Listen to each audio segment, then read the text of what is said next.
Hey, it's Sifa, and I'm going to be making a video about how I recovered from anorexia. If you hear any weird noises, it's my cat. She's clawing on my window. She doesn't want to come in, she just wants me to go out and play with her, so that's what she's doing, okay? So that's what that weird noise is, okay? I'm sorry about that.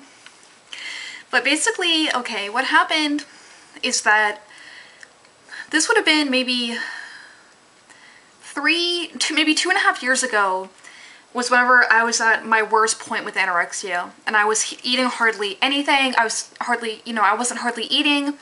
I was passing out every time I tried to work out. I was, my parents were like trying to force me to eat all the time. It was just really bad.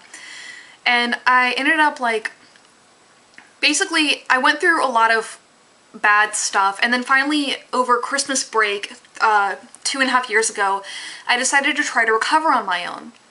And so I started eating like 2 meals a day, but basically what ended up happening is that I would just eat and then just throw it up.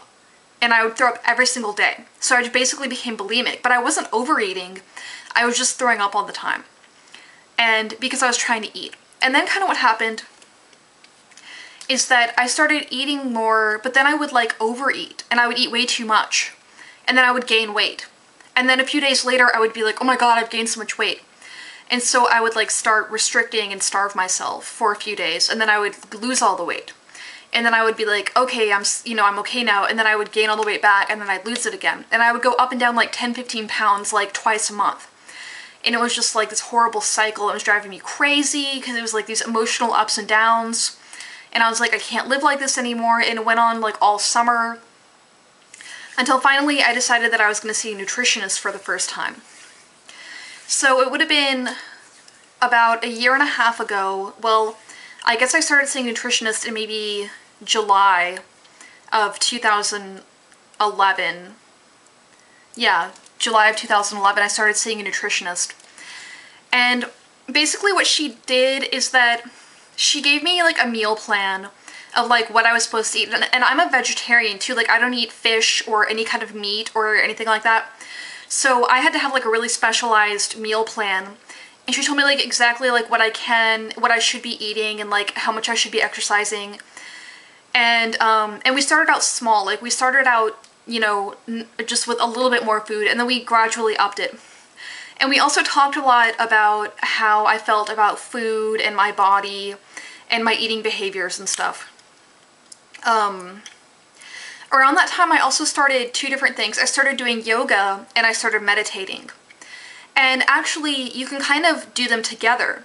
I do yoga at a gym, and when I do yoga I often meditate at the same time, when I'm in the class. As far as the meditations that I do, I'm going to talk a little bit about that, because that's been probably the most helpful thing to me through all of this, has been the meditations. And what I do is I do these meditations, and they're from the Australian Meditation Society, and I'll put their link up. And they're free meditations that you can download on as a podcast, or you can just listen to on your computer. And they're free, and basically what it does is they have a whole series of them about different topics, and what you do is you listen to it, and it'll be a voice, and it'll tell you to visualize different things. So you picture different things in your head, a relaxing beach or a sunset or something, and then you say things to yourself in your head, and these are called mantras or self-talk. And basically the things that you're saying are they're things I love myself, I'm a good person, I love my body, and things like that. And yeah, you may not completely believe everything and agree with everything that you're saying at first, but the more that you say it, the more that you will learn to agree with it and believe it, and the more truth you will see in these positive things. Because the reason that we do this self-talk and the mantras is to rewire our brains. Quite literally, we're rewiring our brains, because the more often that you think a certain thing, the more often you think, I'm fat, I'm ugly, I'm stupid, the stronger that those nerves become in your brain. So that the stronger that thought becomes, and the more likely you are to think it.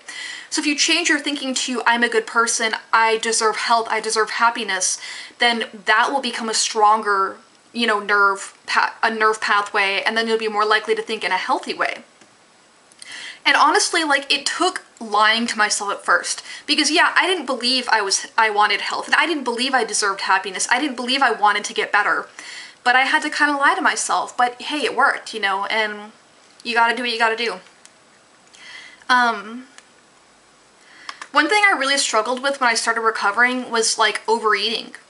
I would actually binge sometimes. Like, I would just get these really strong cravings for, like, sweets. And I'd go to the store and buy, like, an ice cream cone and, like, some chips and some cookies and stuff, and then I'd come home and eat it, and then I'd throw it up. And I would do this maybe, like, once or twice a week or so. And it was basically just, like, my body's reaction to having been anorexic for so long. Because, like, I was just craving all of this food that I had denied myself for so long. So I had to learn really how to teach my body to, you know, be aware of my hunger signals. And the way that you do that is that when you're eating a meal, you have to really pay attention and take your time. And as soon as you notice that you're full, you have to stop right there. Whether it's, even if you have just one bite of food left on the plate, you can't eat that one bite left, because it makes a difference as to allowing your body to feel your hunger signals. And every time that you're hungry, like if you're hungry in the middle of the night, or if you're hungry, you know, whenever, you have to eat your food. You have to eat food. You can't deny your body the food that it needs. The other thing is that you should never eat while watching TV, you should never eat while on the computer, never eat in your car, never eat on the couch or in bed. Those were mistakes that I made, because then you're just you're adding too much comfort and too much, like, oh, I'm sleepy and this is comforting, you know, that's not good. You don't want to do that. Some mantras that you can use if you just want to meditate on your own, because you could just listen to relaxing music and meditate on your own, and you can say things like, I deserve health and happiness. I am beyond anorexia. I am free from anorexia. I will eat just as much as I need, no more and no less. I am in control of my eating. I am in control of all my behaviors and my emotions. I am stronger than my emotions. I love my body. My body is beautiful. My body is perfect. I am good. I am a kind, loving person. So you can say things like that. My last thing I'm going to say is that it takes a long time to recover. I mean, what you are going through is something very serious and valid, and it's going to take a while to get better from anorexia or bulimia or overeating, whatever you're struggling with. You know, and if you mess up, you can't feel bad, because everyone messes up when they're trying to recover. It's part of the process. You know, savor the small successes, because the small successes are going to add up to a long-term recovery. And you know, I've been in recovery for almost 2 years now, and I still struggle all the time. But it's definitely worth it. It's hard. It's the hard way out, but it's worth it, and it's the right way out. Okay, so thank you guys for watching. Bye!